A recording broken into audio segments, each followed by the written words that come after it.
Mark, thank you. The White House blasting Democratic lawmakers who have traveled to El Salvador to push for the release of Kilmar Abrego Garcia, the illegal alien who was deported to his home country. White House spokesperson Kush Desai said, quote, "If the Hill Democrats want to die on is demanding the return of a violent illegal alien, wife beater, and foreign terrorist, we are happy to dig that grave for them." Joining us now to discuss this is the former head of the Chicago PD and retired FBI Special Agent in Charge, Jody Weiss. Good morning to you, Jody. Always great to see ya.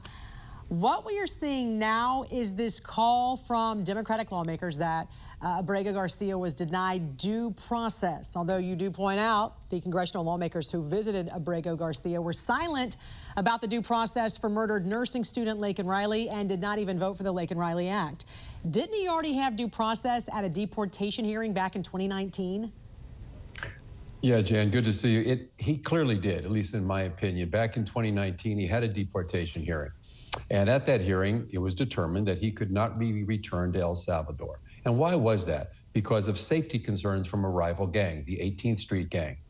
And what is the primary rival of the 18th Street Gang? That would be MS-13. So let's talk a little bit about his affiliation with MS-13. If you just look at the pictures of him on social media, almost every picture of his hand was a little bit blurred or obscured because there were tattoos on his hands that were indicative of MS-13. Two judges ruled that he was a member of MS-13, and an informant who's used all the time in criminal investigation said he was a member of MS-13. But here's a really key point that I don't think has been highlighted enough. Back in 2019, he was stopped with two other members of MS-13 by the Prince George County in Hyattsville, Maryland. At that stop, he was wearing traditional MS-13 clothing, a Chicago Bulls hat and hoodie.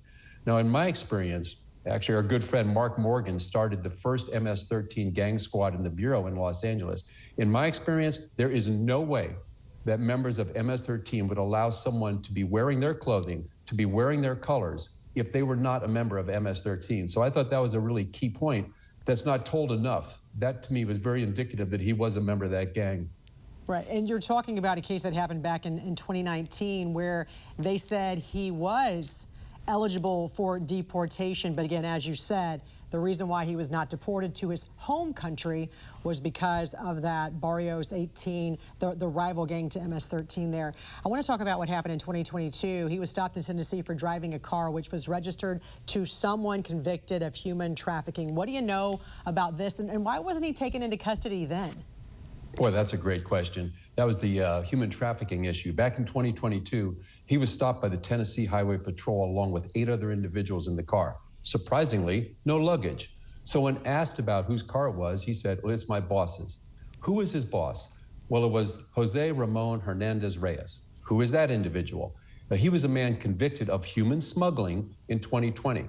So it's remarkable to me that he was not arrested by the Tennessee Highway Patrol when you consider that the Homeland Security investigators actually flagged that vehicle. So that is a real head scratcher why he was not picked up at that time. But let's just sit back and take a look at all of this, Jam. Number one, the threat that the 18th Street Gang represented to him and that the court ruled would not allow him to go back to El Salvador. That threat is gone. The new president of El Salvador has effectively wiped out the gang. So that threat is no longer an issue. He's a citizen of El Salvador. Going back there, he was simply set home. Let's remember President Trump. He declared MS-13 and Tren de Aragua as foreign terrorist organizations. So when you think about that, and then you add the president of El Salvador's comment that there is no way he would send back a terrorist to the United States, I think Mr. Abrego Garcia is right where he needs to be, at home in El Salvador. Very quickly, how do you think this is going to play out? Oh, great question. I think the administration loves to have the Democrats argue vehemently to bring back a terrorist, an alleged wife beater, a member of MS-13 back to the United States. But Jan, here's an important part.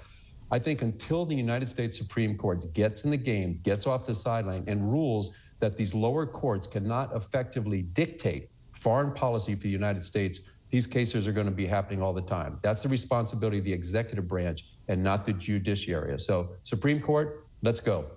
Former head of the Chicago PD and retired FBI Special Agent in Charge, Jody Weiss. Appreciate your time as always. Thanks for joining us. Thank you, Jan.